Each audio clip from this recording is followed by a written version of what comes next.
विभा और विराज दोनों एक ही मोहल्ले में रहते थे। बचपन में साथ साथ खेलते, स्कूल जाते। दोनों के परिवारों का आपस में प्यार भी बहुत था।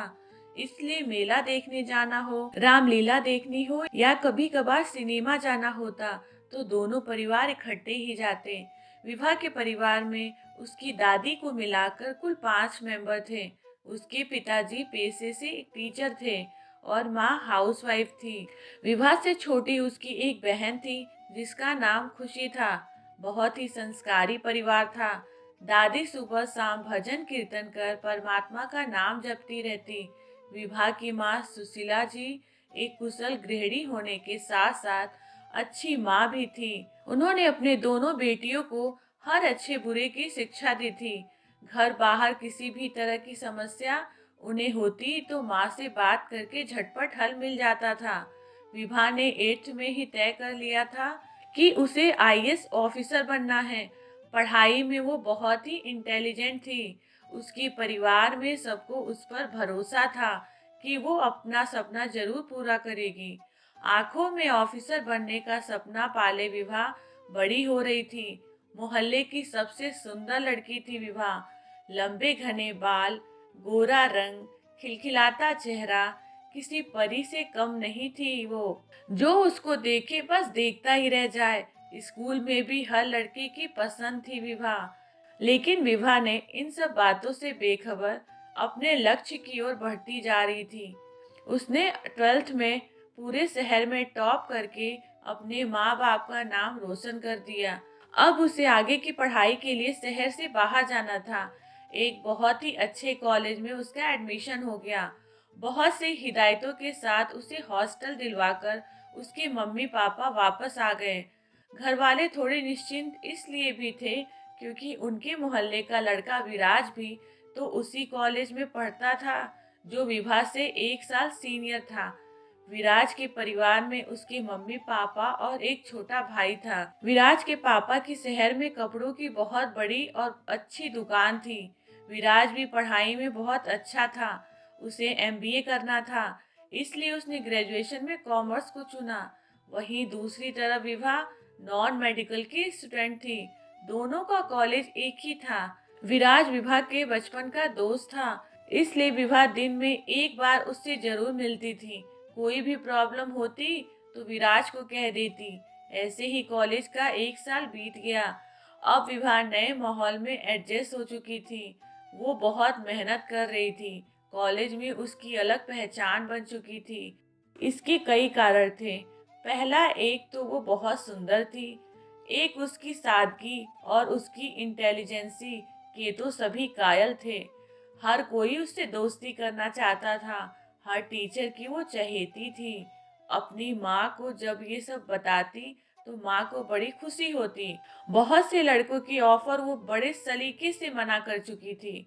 उसका ध्यान बस अपने सपने को पूरा करने पर था। इसी तरह 1 साल और बीत गया। उस दिन विराज का कॉलेज में लास्ट दिन था। वो विभा से मिला और उसे अपने दिल की सारी बातें बड़ी सादगी से कह डाली। विराज ने कहा, मुझे पता है तुम्हारी खूबसूरती से इम्प्रेस होकर लड़के आए दिन तुम्हें प्रपोज करते रहते हैं, लेकिन मैं सच कह रहा हूँ, मैं तुम्हारी सादगी को बचपन से ही पसंद करता हूँ। पहले मुझे लगा कि ये महज एक लगाव होगा जो अक्सर युवावस्था में हो ही जाता है, लेकिन जैसे जैसे मैं मैच्योर हुआ समझ आया कि ये प्यार है। कई बार तुमसे कहना चाहा लेकिन डरता था कि प्यार के चक्कर में कहीं तुम्हारी दोस्ती से भी हाथ न धो बैठूं। यकीन मानो, अगर तुम इतनी खूबसूरत भी ना होती तो भी मैं तुम्हें इतना ही प्यार करता। विभा उसे एक टक देखे ही जा रही थी। बीते सालों में ना जाने कितने लड़कों को ना बोल चुकी थी, लेकिन विराज का अचानक इस तरह से अपने प्यार का इजहार करना उसे कुछ समझ नहीं आ रहा था कि क्या कहे। फिर भी विराज को जवाब तो देना ही था। विभा ने कहा, विराज तुम बहुत अच्छे लड़के हो। तुम जिसे मिलोगे वो लड़की बहुत भाग्यशाली होगी। लेकिन तुम तो अच्छी तरह से जानते हो मुझे मेरे सपने पूरे करने हैं, लाइफ में कुछ करना है। प्यार व्यार के चक्कर में पड़ गई तो कुछ नहीं कर पाऊंगी। विराज ने कहा कि कौन कहता है कि तुम अपने सपने पूरे ना करो। तुम वो सब करो जो करना चाहती हो। मैं अपने मन की बात तुम्हें आज भी नहीं कहता, लेकिन मुझे एमबीए करने लंदन जाना है। जाने से पहले तुम्हें सब कह देना चाहता था। मैं तुम्हारी हाँ का इंतजार करूंगा विभा। इतना कहकर विराज वहां से चला जाता है। विभा थोड़ी उदास हो जाती है। फिर सोचती है कि अगले हफ्ते घर जाऊंगी तो माँ को सब बता दूंगी। अगले हफ्ते विभा घर चली गई। अब की बात थोड़ी खोई खोई सी थी। माँ ने ये बात तुरंत भांप ली कि कोई तो बात है जो विभा बेचैन लग रही है।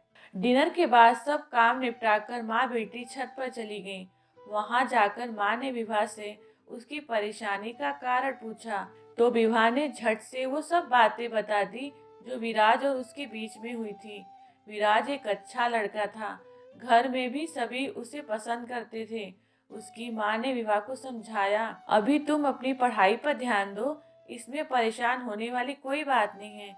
विराज अच्छा लड़का है, तुम दोनों सेटल हो जाओ, उसके बाद रिश्ता करने में कोई हर्ज नहीं। देखा परखा लड़का है, परिवार भी अच्छा है।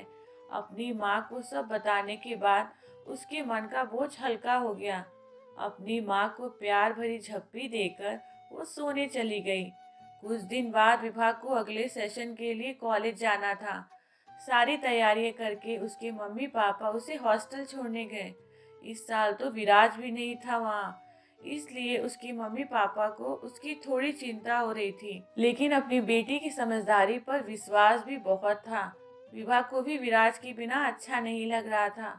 उसने अपना पूरा ध्यान पढ़ाई पर लगा लिया। वो कोई कमी नहीं छोड़ना चाहती थी। कॉलेज का लास्ट ईयर था। वो पूरी तरह पढ़ाई में रम गई। एक दिन सोहेल नाम के लड़के की नजर विभा पर पड़ी। वो उसकी खूबसूरती देखकर पागल हो गया। अगले ही दिन उसने विभा को प्रपोज कर दिया। विभा ने बड़े सलीके से उसे मना कर दिया, लेकिन अमीर घर का इकलौता साहेबजादा तो जिद पर अड़ गया कि उसे विभा किसी भी कीमत पर चाहिए। वो हर रोज उसे परेशान करने लगा। विभा बहुत तंग हो गई थी उसकी हरकतों से। वो परेशान रहने लगी थी। इसका असर उसकी पढ़ाई पर भी पड़ रहा था। सोहेल उसे किसी भी कीमत पर पाना चाहता था। जब वो नहीं मानी तो उसने विभा के चेहरे पर एसिड फेंकवा दिया। इस हादसे के बाद विभा की जिंदगी बदल गई। उसने जीने की उम्मीद छोड़ दी। हमेशा हंसती रहने वाली विभा की आंखों से आंसू नहीं सूखते थे। उसके परिवार से उसकी हालत देखी नहीं जाती थी। 2 साल बीत गए, लेकिन विभा तो जैसे पत्थर बन गई थी। उसका आत्मविश्वास खो चुका था। अपने आप को शीशे में देखने से डरती थी। इन्हीं सब के बीच विराज का आना हुआ। जब उसे विभा की हालत का पता चला तो उससे मिलने चला आया। विभा की ऐसी दुर्गति देखकर वो अंदर तक हिल गया।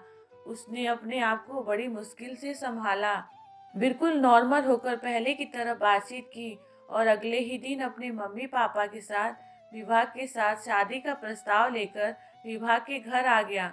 विभा के परिवार वाले उनकी अच्छाई से अभिभूत हो गए।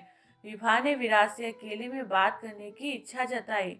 विभा ने विराज से कहा कि तुम क्यों अपनी जिंदगी बर्बाद कर रहे हो? तुम्हें तो एक से एक लड़की मिल जाएगी।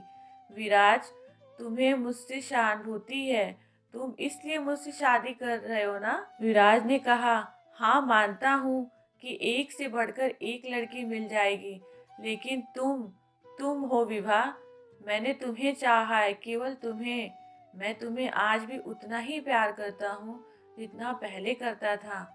तुमने जो सपना देखा था वो तुम अब भी पूरा कर सकती हो। मैं तुम्हारे साथ हूँ। विभा की आंखों से आंसू बहने लगे। वो विराज के गले लगकर खूब रोई। रोते रोते कह रही थी, मैं दुनिया की सबसे खुशनसीब लड़की हूँ जो तुम जैसा हमसफर मिला। धन्यवाद।